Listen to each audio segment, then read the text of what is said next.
la otra parte, que es la de las medidas que nos quedan, las de la flexibilidad interna y el despido colectivo.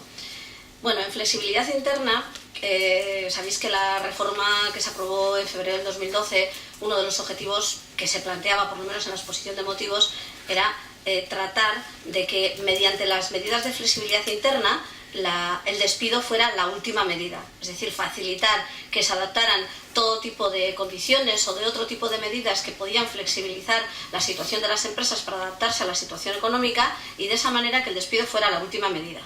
Luego, en la práctica, sabemos que también se está hablando que el despido también, por otra parte, es inevitable, porque independientemente de las medidas de flexibilidad, cuando la situación es la que es, pues a veces no queda más remedio. Dentro de estas medidas, en la flexibilidad, en cuanto a lo que es la jornada, sabéis que en febrero se introdujo la posibilidad de una distribución irregular de la jornada del 5%.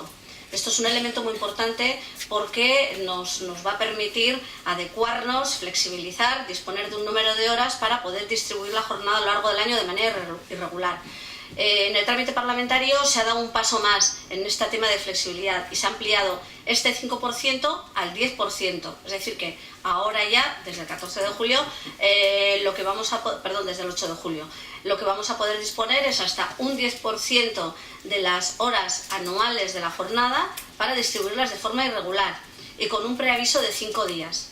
Yo creo que esta medida es muy importante porque estamos hablando, pues, en una jornada como puede ser la del Convenio del Metal, de 1.697 horas, tenemos un 10%, o sea, son 169 horas que podemos disponer para distribuirlas a lo largo del año de manera irregular. Y algo que también la ley viene a aclararnos, porque nos había quedado un poco en el aire. En la anterior jornada decíamos, bueno, ¿qué hacemos con esa distribución irregular? ¿Qué hacemos con este 5, en el caso del 5%? Tenemos que esperar al calendario, lo podemos utilizar. Nosotros pensamos que con la aclaración, con esta matización que hace la enmienda de fijar un preaviso de 5 días, nos queda bastante claro que realmente es una opción que la podemos utilizar ya. Es decir, que solamente estamos obligados a preavisar con 5 días y podríamos hacer uso de esta medida de disponibilidad de esta distribución irregular del 10% de la jornada.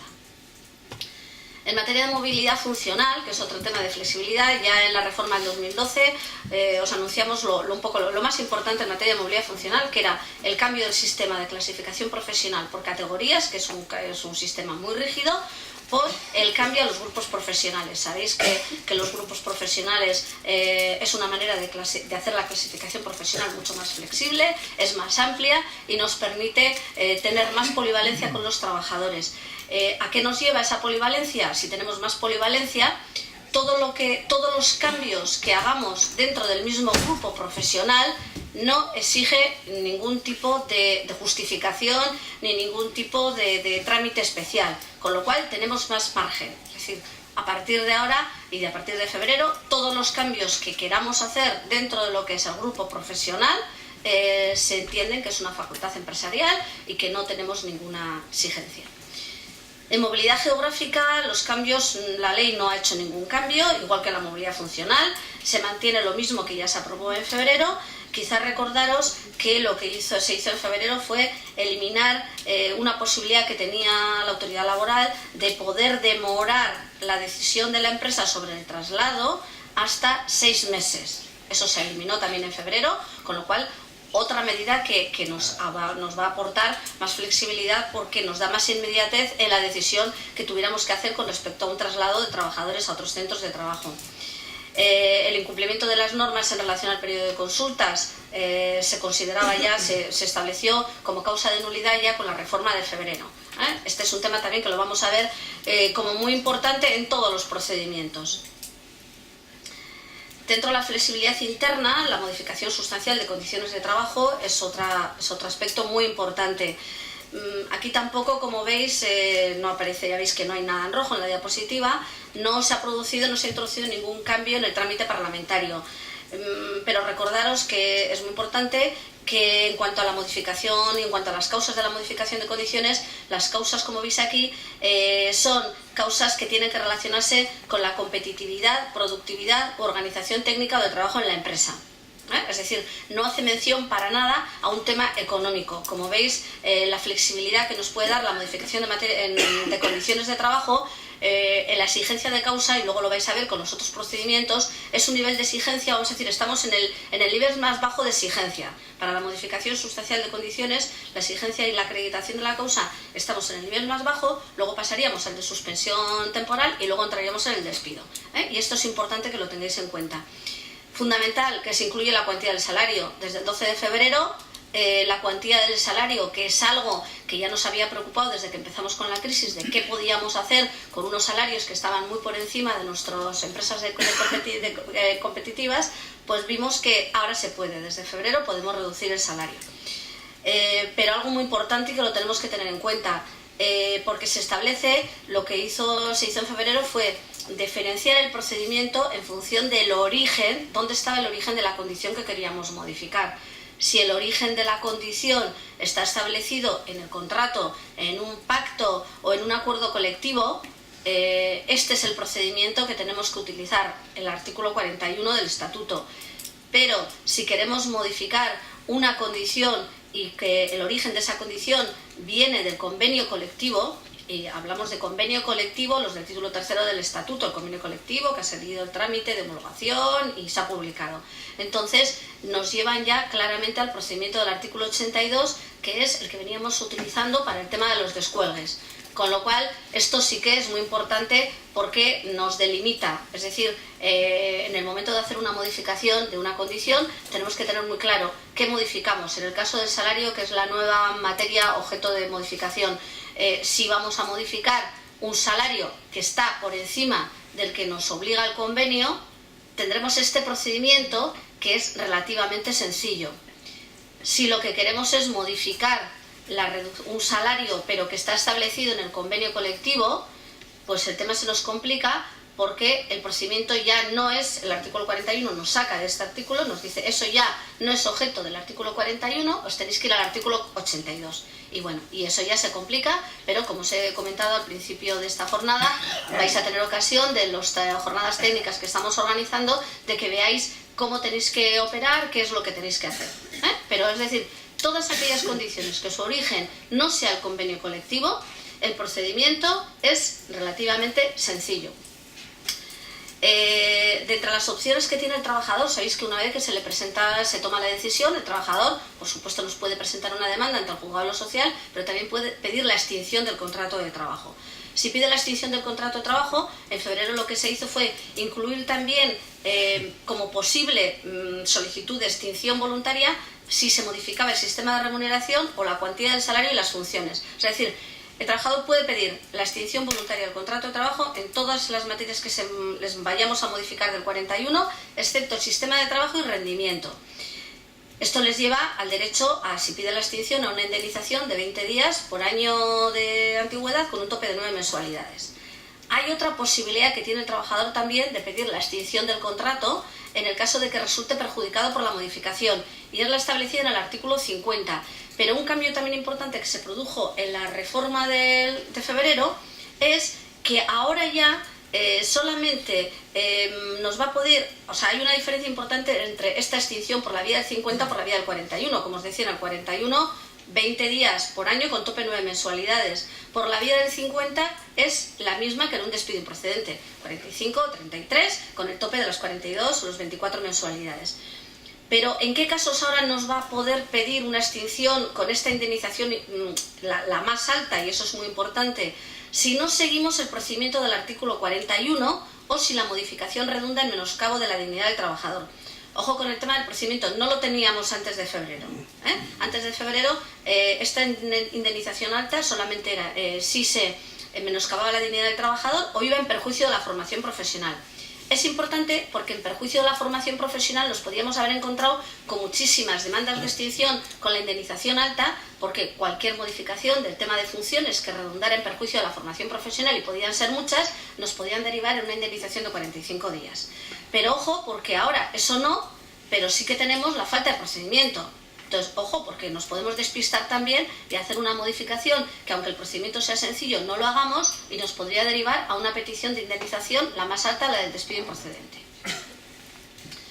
Bueno, el procedimiento, esto ya lo vimos también en la anterior jornada, bueno, simplemente como cambio con respecto a lo que había antes, lo que se aprobó en febrero y que ahora, pues yo creo que tenemos que tener la conciencia muy clara o la situación clara de que entró en vigor en febrero, que algunos dudaban por el tema del trámite parlamentario, pero ya lo tenemos, esto ya está ya desde febrero y ahora ya con la ley ratificado. Como el único cambio para tener en cuenta que lo que se hace es definir cuándo es, clarificar también modificación de carácter individual o colectivo en función de los umbrales que ya sabéis que están establecidos o estaban establecidos para el despido colectivo y simplemente si es modificación individual, preaviso de 15 días. Si es modificación colectiva, periodo de consultas de 15 días con los representantes y preaviso a continuación de 7 días. Aquí también sabéis, se redujeron los plazos, porque antes del 12 de febrero el plazo de efectividad de la decisión de la empresa era de 30 días, con lo cual es importante. Individual 15 días, colectiva 15 días de periodo de consultas más los 7 días del preaviso. Por supuesto cabe la impugnación y la acción individual que antes os comentaba. Las causas, lo que se hizo en febrero fue eliminar, en cuanto a las causas, la referencia a la razonabilidad de la medida y la superación de la situación coyuntural. Os decía al principio que uno de los objetivos de la reforma fue precisamente facilitar la utilización de estas medidas para evitar tener que ir a la reducción del empleo. Por eso se eliminan esas referencias de razonabilidad de la medida y esas referencias de futuro que complicaban bastante la acreditación y la justificación, aunque en estos momentos también pues estamos un poco sometidos a por dónde van a ir los jueces, que nunca queda claro, y ya han manifestado ellos un poco pues sus contradicciones con la reforma, ¿no? En cuanto a lo que es el trámite parlamentario que se ha modificado, bueno, en el trámite parlamentario lo que se ha hecho, sabéis que en febrero del 2012 lo que se introdujo es que se definió uno de los supuestos de la causa económica, que sería la disminución persistente del nivel de ingresos o ventas durante 2 trimestres consecutivos. Todos nos preguntábamos, bueno, 2 trimestres consecutivos, ¿pero qué? ¿Cómo los comparamos? Los 2 últimos, ¿qué comparación tenemos que hacer?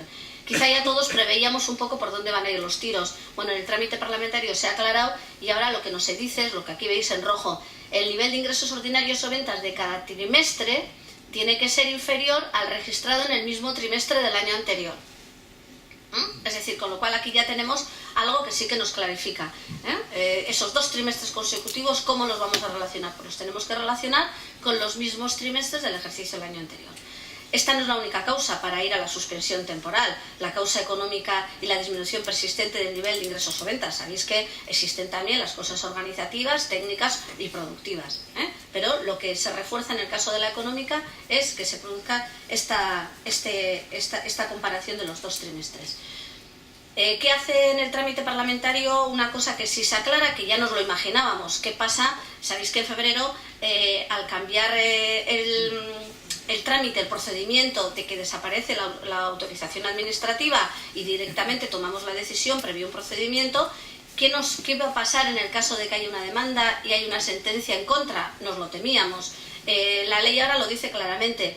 Si la sentencia, si hay una demanda, si los trabajadores han demandado contra la medida de suspensión temporal y declara injustificada la medida, se va a condenar a la empresa al pago de los salarios dejados de percibir o, en su caso, al abono de las diferencias respecto a las prestaciones de desempleo, así como al reintegro del importe de dichas prestaciones, ¿no? Es decir, que tomamos la medida, pero no nos podemos olvidar que estamos sometidos a un control judicial en caso de que haya una demanda, y si hay un fallo en contra de la decisión de la empresa, vamos a tener que complementar la diferencia de la prestación hasta el salario que no hayamos pagado, más el importe de la prestación.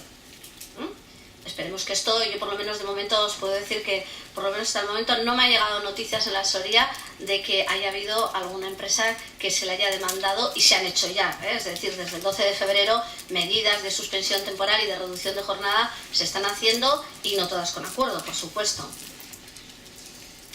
Bueno, en el procedimiento, lo que ya os decía antes, lo que ya fue lo más importante en febrero de este año, que fue la eliminación de la autorización administrativa. ¿Qué se introduce en el trámite parlamentario? La posibilidad de sustitución del periodo de consultas por un procedimiento de mediación o arbitraje.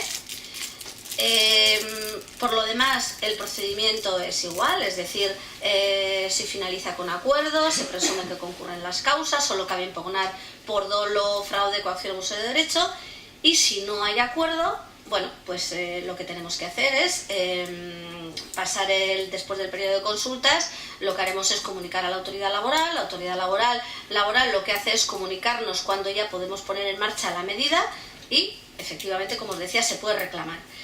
¿Qué es lo que aclara la ley? Sabéis que en febrero un tema importante era que la falta el incumplimiento de lo que era el periodo de consultas acarreaba la nulidad. Pedíamos en el trámite parlamentario, alguna de las enmiendas que se presentaban, lo que se pedía era que un defecto de forma no pudiera llevarnos a la nulidad, que entonces nos llevara a que la decisión no fuera justificada, pero no a una nulidad, porque ni siquiera los despidos objetivos, el defecto de forma ya se eliminó, que eso no podía ser nulo. Bueno, sin embargo, en la ley lo que hace es, define de alguna manera lo que dices, ¿qué es lo que va a ser, qué es lo que se va a considerar nulo? No realizar el periodo de consultas o no entregar la documentación, pero como veis seguimos dentro del mismo saco, es decir, un defecto de forma nos puede llevar a una nulidad del procedimiento. Medidas de apoyo. Sabéis que junto con la suspensión temporal, como medida de apoyo también a este tipo de procedimiento, lo que se hizo fue, hay unas bonificaciones del 50% que se prorrogaron en febrero para los seres presentados desde el 1 de enero del 2012 hasta final de este año. Se ha prorrogado la medida para todo este año. Recordaros que hay un máximo de 240 días de bonificación, que no son todos los días que estemos en regulación, sino que hay un máximo de 240 días. En cuanto a la reposición de la prestación de desempleo, lo que se hizo en febrero fue también prorrogar esta medida con las fechas que veis aquí. Prorrogó la fecha de extinción del contrato entre el 12 de febrero y el 31 de diciembre del año que viene. El máximo de la reposición son 180 días. Hemos incorporado aquí en esta diapositiva fechas para que las tengáis en cuenta, porque igual que antes os decía Marijose, que estaría bien que tengáis calculado las cuantías de las indemnizaciones para los trabajadores hasta el 12 de febrero, estamos ya en una situación respecto a los EREs temporales que ya muchos de vosotros habéis ido acumulando, ya no estamos en un ERE, ha habido un ERE, 2, 3, 4, se han alargado las situaciones. Tener en cuenta en qué momentos se os han autorizado las suspensiones temporales o las reducciones de jornada, porque en función de la fecha en la que se haya producido esos EREs temporales y se haya consumido el paro en esos EREs temporales, la extinción se tiene que producir en un determinado momento. Por ejemplo, como veis aquí, si las suspensiones que se hicieron hasta final del 2010, incluso hasta final del 2011, si la extinción no se produce antes de que acabe este año, todos los días de prestación de desempleo consumidos en esos EREs no se van a reponer, con lo cual se entenderán por consumidos. Os lo decimos por eso lo hemos incorporado, para que tengáis cuenta y empecéis a hacer un poco cálculos, porque os podéis llevar la sorpresa de si estáis analizando en estos momentos situaciones en las que podéis estar pensando en negociar unos posibles despidos a final de este año o el año que viene, que tengáis en cuenta que hay una repercusión, porque todos los EREs autorizados y hechos hasta el 31 de diciembre del 2011, esa reposición del desempleo no se va a producir. Si queréis ya lo aclararemos en el coloquio. Y un cambio que sí que aparece aquí en rojo, es que independientemente de que el expediente se haya autorizado, presentado y tal, lo que cuenta cambia la fecha. Son EREs iniciados a partir del 1 de enero del 2012. En cuanto a los despidos colectivos, el cambio que se produce respecto a febrero, en febrero ya sabéis que lo que se hizo también fue la eliminación de la autorización administrativa para el procedimiento y lo mismo que la suspensión temporal, eliminar esas proyecciones de futuro que podían hacer muy complicado el poder ir adelante con un despido de este tipo, ¿no? ¿Qué es lo que cambia la ley? La ley cambia lo mismo que habéis visto en la suspensión temporal, que esa disminución persistente del nivel de ingresos, en este caso durante 3 trimestres consecutivos, en la suspensión temporal son 2, en el despido colectivo, lógicamente, estamos ya en el nivel, vamos a decir, en el nivel de exigencia más fuerte, porque ya estamos hablando de una reducción de empleo. Esos 3 trimestres consecutivos se tienen que comparar con los trimestres, con cada trimestre inferior, o sea, el mismo trimestre del año anterior. Y lo mismo os digo que en la suspensión, las causas no son solamente económicas, no son solamente estas, sino que están también las otras causas. Un cambio que se produce en la ley, en el trámite parlamentario, es que se dice expresamente, ya lo estábamos haciendo, pero se dice expresamente que junto a la comunicación a la autoridad laboral debemos acompañar toda la documentación acreditativa de lo que es el ERE. En cuanto a los despidos, aquí yo como cambios, bueno, los despidos de más de 50 trabajadores, sabéis, ya os lo dijimos, en febrero con la reforma del 2012, tiene que haber un plan de recolocación con una empresa externa y durante un periodo de 6 meses. En los despidos que afecten a trabajadores de 50 o más años en empresas con beneficios, aquí sí que se produce en el trámite parlamentario un cambio importante, porque en la reforma de febrero el requisito para tener que hacer esta aportación económica era exclusivamente para las empresas de más de 500 trabajadores. Se baja el nivel a las empresas de más de 100 y esto sí que creo que es un cambio muy importante, porque todas aquellas empresas de más de 100 trabajadores que incluyesen el despido colectivo a trabajadores de 50 o más años y que tenéis beneficios, vais a tener que hacer una aportación económica que es importante, porque es una aportación económica, hay unos baremos, unos porcentajes, pero calculados sobre todo lo que hemos pagado, de lo que se ha pagado de prestación de desempleo, más lo que son las cotizaciones, de todo eso, en función del porcentaje que representan los mayores de 50 con respecto a la plantilla de la empresa, hay unos porcentajes sobre todo ese coste que puedan dar entre el 60 y el 90%. Veis aquí que se hace algunas excepciones. Los despidos anteriores al 12 de febrero del 2012 no procede la aportación si el número de afectados es inferior a 100. Hay otra cosa importante que introduce también la ley, que es que dice, cuando en el año anterior a la extinción se hubieran aplicado medidas de regulación temporal que afecten a trabajadores de 50 o más años, también nos vamos a ver afectados por esta obligación de aportación económica. Esto creo que sí que es muy importante, porque EREs temporales en los cuales hayamos incluido a personas de más de 50 años, pues puede haber más situaciones. Con lo cual, esta diferencia la vamos a tener que tener en cuenta.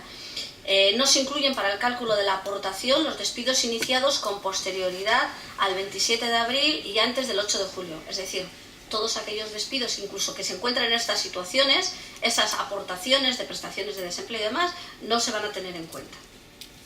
Bueno, si os queda cualquier duda, lo aclaramos también en el coloquio. Bueno, del procedimiento lo vimos ya y tenéis aquí la diapositiva que os la enviaremos. Resaltar la desaparición de la autorización administrativa, en trámite parlamentario la posibilidad de sustitución del periodo de consultas por el procedimiento de mediación o arbitraje.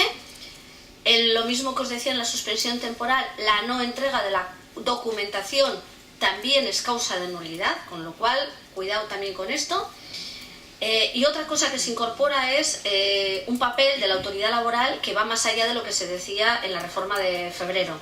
La autoridad laboral, a petición conjunta de las partes, va a poder hacer actuaciones de mediación, si lo pedís de mutuo acuerdo ambas partes. Y a petición de cualquiera de las partes o a iniciativa de la propia autoridad laboral va a poder hacer labores de asistencia. Es decir, prácticamente yo creo que lo que nos hace con esto es, nos coloca un poco a la autoridad laboral, aunque desaparezca lo que es la autorización administrativa y la toma de decisión la hace la empresa, pues de alguna forma a la autoridad laboral sí que se le refuerza un poco en ese papel, quizá con un objetivo de darle mayor garantía a todo el proceso. Os recuerdo que estamos en el nivel más alto de protección y de exigencia de acreditación de causas. El contenido del periodo de consultas lo vimos en febrero, eso ya se incorporó. Muy importante el periodo de consultas, muy importante cómo hacemos el periodo de consultas, muy importante qué comunicamos cuando hacemos la apertura del periodo de consultas, qué debemos comunicar. Lo veis aquí, hay que especificar las causas, el número de clasificación de trabajadores afectados, periodo previsto. criterio tenidos en cuenta para la asignación de los afectados y la memoria. Os recuerdo que hay un proyecto, estamos en época de absolutos cambios legislativos y de nuevas medidas. Hay ya un borrador de proyecto de nuevo reglamento sobre el procedimiento de los ERES, en el que, bueno, ya lo iremos viendo en su momento, pero refuerza precisamente el contenido del periodo de consultas, y lo que establece incluso es duración, o sea, número de reuniones obligatorias durante el periodo de consultas. Bueno, simplemente alerta con este tema y de cómo hacemos este periodo de consultas. La decisión en este caso son 30 días, como ya se aprobó en febrero, desde el inicio del periodo de consultas hasta la fecha de efectos del despido, 30 días, con un periodo de consultas.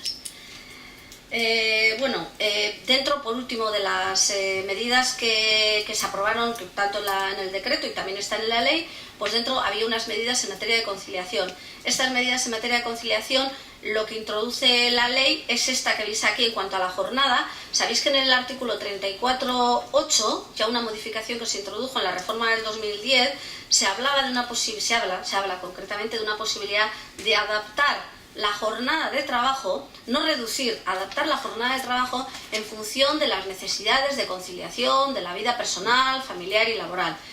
Bueno, la ley lo que dice es que se promoverá la utilización de la jornada continuada, el horario flexible. Esto que veis aquí es lo que incorpora al artículo 34.8 del Estatuto.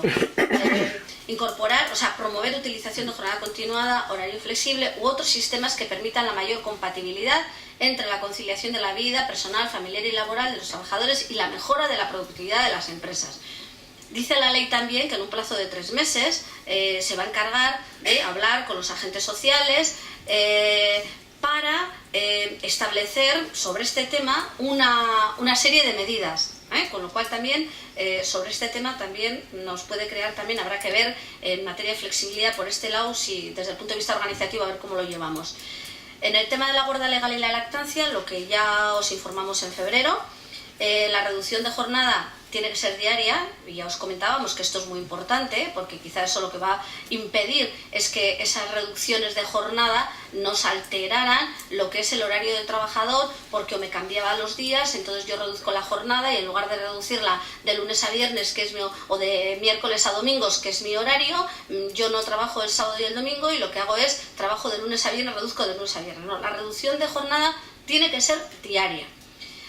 Además, tanto en la reducción de jornada por guarda legal como en la licencia de lactancia, se obliga al trabajador a preavisar con 15 días de antelación cuándo inicia esta medida y cuándo la acaba, que yo creo que también es muy importante porque nos va a permitir organizarnos desde el punto de vista productivo. En cuanto a las vacaciones, sabéis de aquí que hemos tenido distintas sentencias del Tribunal Supremo, el Tribunal Europeo, en los cuales ya se venía adelantando como causa de interrupción las situaciones de IT, las de maternidad ya las teníamos de antes. Bueno, pues con el febrero del 2012 ya se incorporó también la paternidad y la IT como causa de interrupción. En el caso de estos dos últimos supuestos, con un límite para pedir el disfrute de esas vacaciones que han sido coincidentes con estas situaciones de 18 meses desde el final del año en que se hubieran originado. Bueno, por último, en relación a este Real Decreto Ley que se ha aprobado el viernes o el sábado, en estas materias que veis aquí, la única modificación, bueno, una que sí que no lo hemos comentado, es la reducción del desempleo, que creo que ya habéis oído y que afecta tanto a las medidas que yo os he comentado aquí como en el caso de los despidos. El desempleo se reduce durante el primer año, o sea, perdón, los primeros meses se mantiene el 70%, pero el año y medio restante se reduce al 50%. Con lo cual, esto también, un poco para que lo tenéis en cuenta. Y en cuanto a otro aspecto que sí que nos afecta dentro del punto de vista laboral, es esto que veis aquí. Sabéis que en algunos convenios hay empresas que han establecido unas cláusulas de jubilación forzosa. Sabéis que la jubilación es voluntaria a cualquiera, o sea, no hay una jubilación forzosa a ninguna edad. La jubilación es voluntaria, pero hay convenios que se permite la ley, o permitía la ley hasta ahora, que establecieran cláusulas de jubilación forzosa siempre y cuando estuvieran ligados a determinadas medidas de fomento al empleo, etc. Bueno, a partir de la entrada en vigor de este decreto, o sea, no es la ley de la reforma, sino el de las medidas de estabilidad presupuestaria, dejan sin tener, son nulas y ya no tienen efecto. Pero se establecen unas normas transitorias. Como veis aquí, si el convenio que tiene establecida esta cláusula finaliza su vigencia después del 8 de julio, las cláusulas estas estarán válidas hasta que acabe esa vigencia del convenio. Si la vigencia del convenio finaliza antes del 8 de julio, esas cláusulas serán válidas hasta el 7 de julio del 2012. Ahora me está entrando la duda si era el 7 o será el 14, no sé por qué he puesto el 7. Será el 14, me habré colado con... Eso es, serán válidas hasta el 14, que es cuando entra en vigor este Real Decreto Ley. Con lo cual ya veis que aquí también, ojo con este tipo de cláusulas. Y bueno, y esta es la parte que me tocaba a mí. Y ahora pues es vuestro turno y estamos aquí a vuestra disposición para las preguntas y para todas aquellas dudas que os hayan podido suscitar nuestras intervenciones.